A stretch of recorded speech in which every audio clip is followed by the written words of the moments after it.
प्यारे बच्चों, स्वागत है आज की वर्कशीट 37 में। और इसका टॉपिक आपको पता है कि गति हमारा जो चैप्टर है वो चल रहा है। इसमें हम एक बार इसको पढ़ लेते हैं कि वर्कशीट के नोट्स में क्या क्या दिया हुआ है, तो थोड़ा ध्यान से पढ़िएगा। जब किसी वस्तु की स्थिति में समय के साथ परिवर्तन आता है तब हम कहते हैं कि वस्तु गति कर रही है। तो वस्तु की गति हम कब कहेंगे? जब वस्तु की स्थिति में समय के साथ परिवर्तन आता है तो उसको वो गति कहलाती है। अब जब कोई भी वस्तु गति करती है तो कुछ ना कुछ दूरी तय करती है। तो दूरी क्या होती है? वस्तु द्वारा तय किए गए पथ की वास्तविक लंबाई उसकी दूरी कहलाती है। और इसका जो मात्रक होता है दूरी का, वो होता है मीटर, जिसको हम एम से डिनोट करते हैं।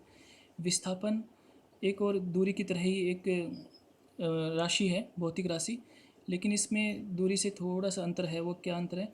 किसी पथ के प्रारंभिक और अंतिम बिंदु के बीच के सबसे छोटे पथ की लंबाई को हम विस्थापन कहते हैं। ये है तो दूरी, लेकिन हम उसको विस्थापन इसलिए बोल रहे हैं क्योंकि उसकी सबसे कम जो पथ होता है, सबसे छोटा जो पथ होता है प्रारंभिक पथ का और अंतिम बिंदु का, दोनों के बीच का। एक उदाहरण से हम इसको समझने की कोशिश करेंगे। जैसे कि मान लीजिए कि कोई वस्तु पॉइंट ए से और पॉइंट बी तक जाती है, तो ए से और बी तक जाने की जो कुल लंबाई है वो उसकी दूरी हो जाती है, और इसी को ही हम उसका विस्थापन भी कह सकते हैं। क्योंकि सीधी रेखा में चल रहा है तो विस्थापन और दूरी सीधी रेखा में दोनों ही समान होते हैं।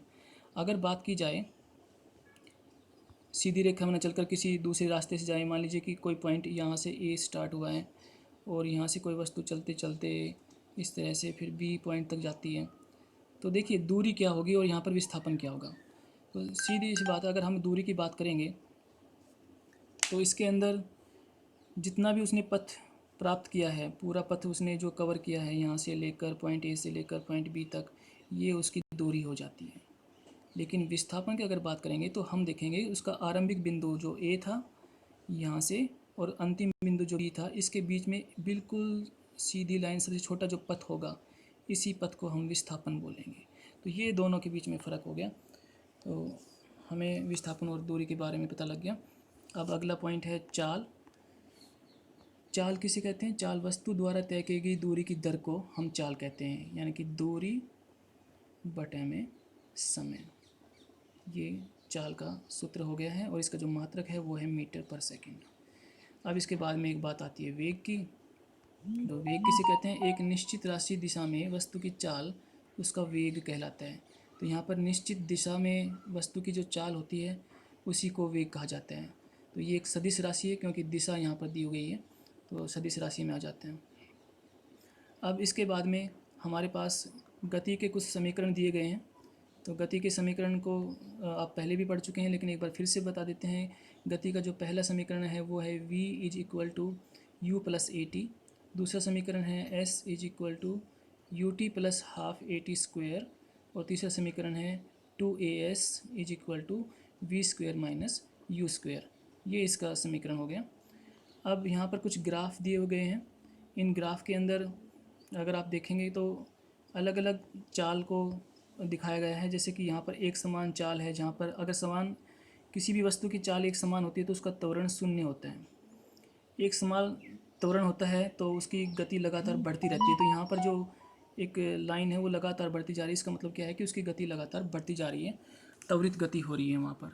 और असमान त्वरण है तो वहाँ पर चाल मंदी पड़ जाती है, तो यहाँ पर चाल धीरे धीरे कम होती जा रही है इस दिशा में। और असमान त्वरण है तो कभी चाल बढ़ सकती है, कभी कम होगी, कभी बढ़ेगी, कभी कम होगी। तो इस ग्राफ को भी आप ध्यान से एक बार देख लीजिएगा। अब हम बात करते हैं कि इसमें वृत्तीय गति किसे कहते हैं।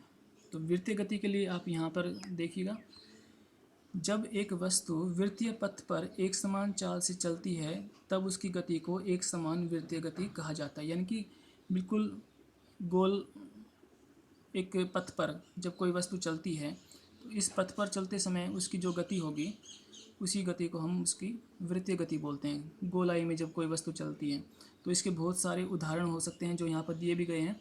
जैसे कि एक वृत्तीय पथ पर दौड़ता धावक, पृथ्वी के चक्कर लगाता सैटेलाइट, ये कुछ चक्कर हैं। अगर हम किसी धागे को एक पत्थर से बांधे और उस पत्थर को घुमाते हैं किसी पॉइंट से तो वो भी एक वृत्तीय गति में ही घूमता है हमेशा। तो ये उसके कुछ उदाहरण हो गए हैं। तो चलिए अब अभ्यास पर आते हैं। पहला प्रश्न है कि दूरी और वस्तु में, दूरी तथा विस्थापन में एक अंतर बताइए। तो आपको पता है कि अभी हमने जो ऊपर पढ़ा है इसके अंदर,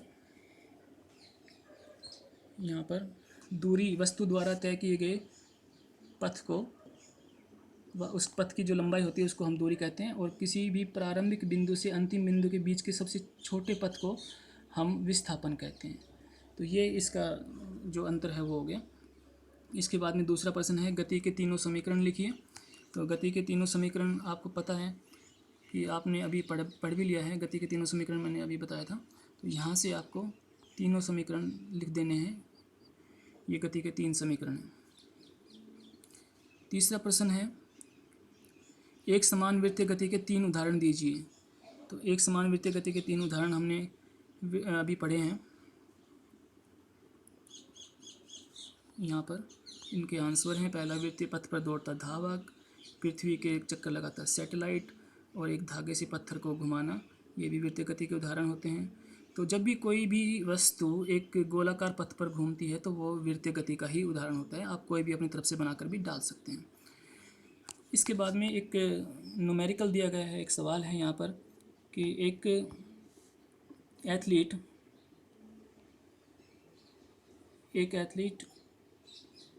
100 मीटर की त्रिज्या वाले एक ट्रैक का एक चक्कर 1 मिनट में लगाता है, तो उसकी चाल का परिकलन कीजिए। तो चाल का परिकलन अगर हमें करना है तो हमारे पास में यहाँ पर देखते हैं पहले दिया क्या होता है, उसको लिखना ज़रूरी है। त्रिज्या है उसकी 100 मीटर, तो हम लिखेंगे त्रिज्या 100 मीटर, और जो समय लगा उसको, समय यानी कि टाइम, वो लगा उसको 1 मिनट। 1 मिनट की हम सेकंड बनाएंगे तो 1 मिनट में कितने सेकंड होते हैं? 60 सेकंड्स। अब हमारे पास में सिर्फ 2 चीज़ें दी गई हैं। वृत्ताकार पथ है तो निकालना क्या है? उसकी चाल निकालनी है। तो चाल निकालने का फॉर्मूला आपको पता ही है, ये होता है दूरी बटा समय। दूरी बटा में समय। तो दूरी निकालने में वृत्तीय पथ की जो दूरी होती है वो कैसे निकालते हैं, इसके लिए आपको एक फॉर्मूला सीधा पता होगा। चाल, वृत्तीय पथ की दूरी को हम निकालते हैं पाई r स्क्वायर